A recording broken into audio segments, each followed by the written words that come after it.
All right, welcome back to the podcast, everyone. Sorry, the new name for the podcast, you might have noticed on the title, is now called Dads Destined for Greatness.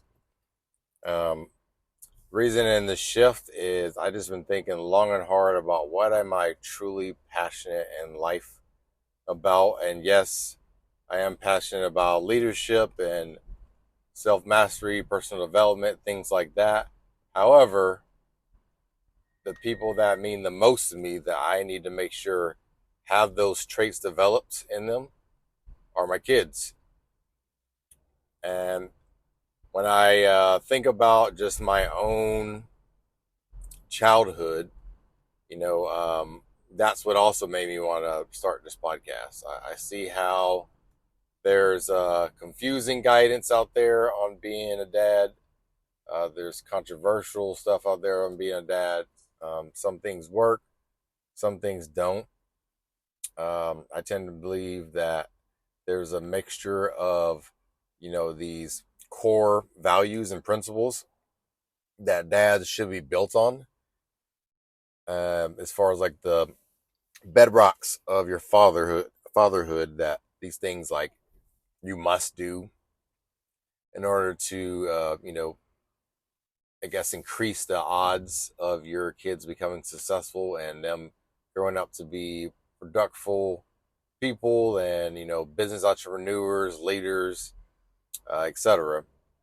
And then you have these other topics, different varying topics that they're more gray. They have gray, they got fluidity. You can kind of do act on what you personally believe, your own personal core values, things like that. And so, I love my dad, um, and my dad did the best that he knew how to do based off information that he knew and what he felt his priorities were. And his main core value, of course, was providing. You want to make sure they were provided for, and I will say that we definitely grew up poor. I grew up in the projects. Um, but one thing I can say is that my dad kept on trying to increase his skills and things like that. So he would make more and more money. And each and every time that he got a raise, we moved somewhere nicer and nicer. Um, and eventually, we got out of the city altogether because even the nicest area was the hood. And so then they moved me out to country suburban area, which was only about like 10 people, or sorry, 10,000 people there, of which 96% were white at the time, and this was back in the 80s. So it was pretty much very segregated because I'm from Georgia. It was very segregated back then, so I remember being like you could fit all the black people or all minorities all together on my one palm, and that's just with 5 fingers. And so my goal as a dad has always been to do exceed everything that my dad did.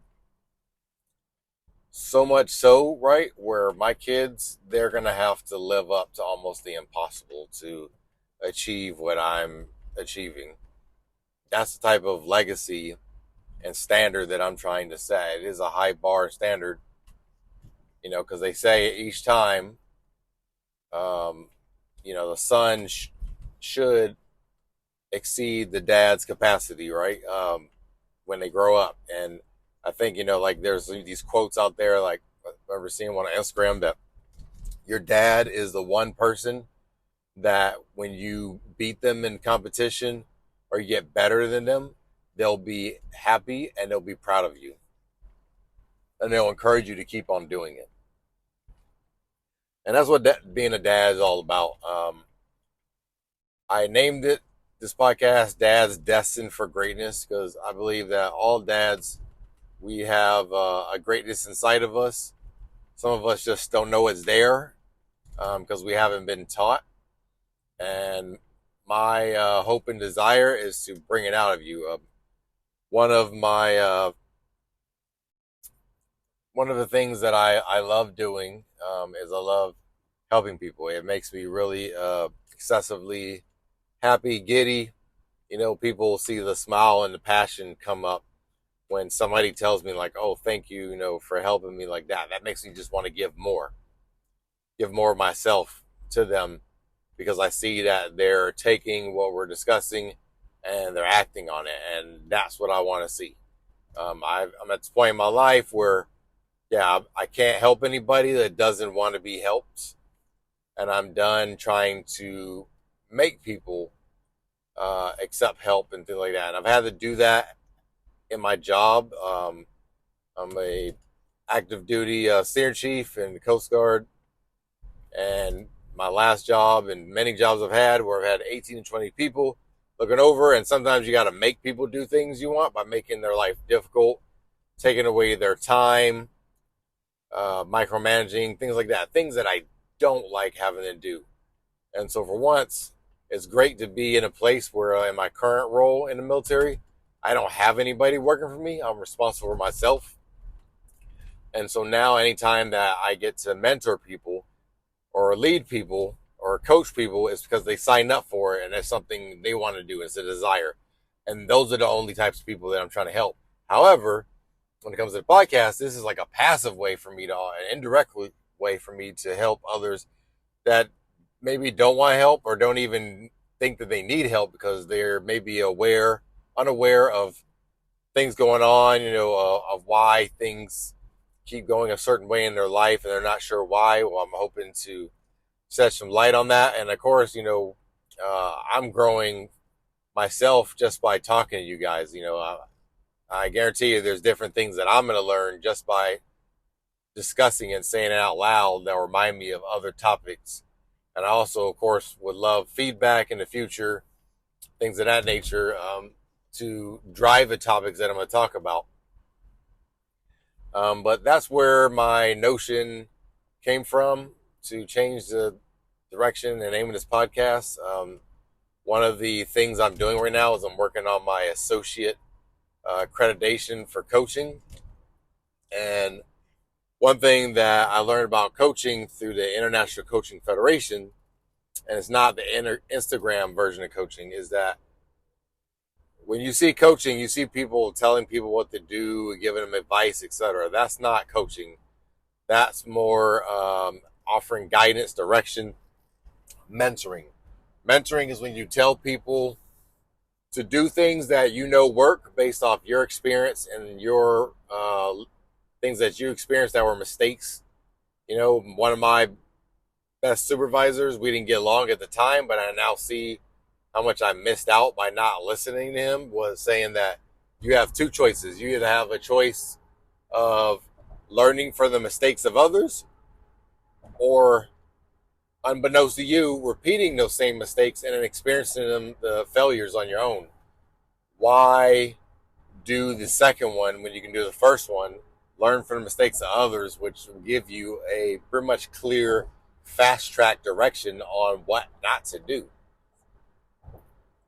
And so I've always been a person that learned things the hard way.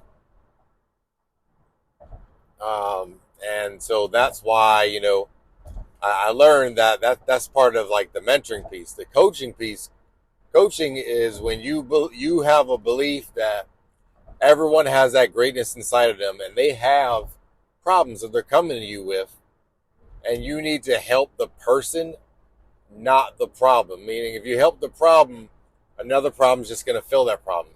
You got to help the person so they best learn how to solve their own problem by you asking provocative questions that get them to think about it. And only like minimally can you interject and offer, guidance. And that's once you establish a relationship and a rapport with that person. So that's another passion of mine, it's coaching. Right now I'm just, of course, spitballing what I'm feeling as far as what I want to get out to everybody. And another thing that I'm passionate about is finances. For the Coast Guard and Navy, I'm a financial specialist, which means they teach me everything about budgeting, investing, etc. And I help people do their budgets, help people invest, help people learn from their mistakes, give them information to help them make the best financial decisions. Why am I qualified to do that? Because I made all the worst decisions. I did every opposite thing that my supervisors or my mentors told me to do, and I paid for it. And that's why I'm in the situation I'm in, where I'm making progress and I'm way ahead of, most people in life. However, in order for me to get to the place where I can leave my kids an adequate legacy, I have to work overtime. So now, when I should have been in my 20s working overtime and grinding and doing all that crazy stuff, unfortunately, I was just partying and just trying to get with any girl that I came across, which was a waste of about plenty of years. And so now I realize all this stuff, and I learned all these things that I'm learning now in my 30s. And unfortunately, that means I have to work overtime to catch up with my 20-year-old self, the progress and successes that my 20-year-old person should have done if he had adhered to counsel. And so that's basically the gist of why I'm doing this. I want to help dads become better dads. I want to help dads become better leaders. I want to help dads be more disciplined with their kids. I want to help dads with precarious situations that I face that maybe they haven't yet faced. I want to help dads by giving them financial advice. I want to help dads by coaching them. And also, in the future, my hope is that you take these things and apply them with your kids, and that your kids grow up to exceed your capacity. And that's how we know that we've met our mark, gentlemen. I love you guys. It's been a pleasure. The next podcast come out. We're going to be going over my top 10 dad principles.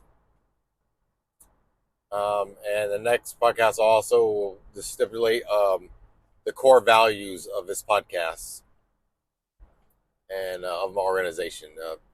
Love you guys dearly. Wouldn't be able to be here without you guys. I love the opportunity to be able to speak to the world and encourage the greatness inside of you. Peace.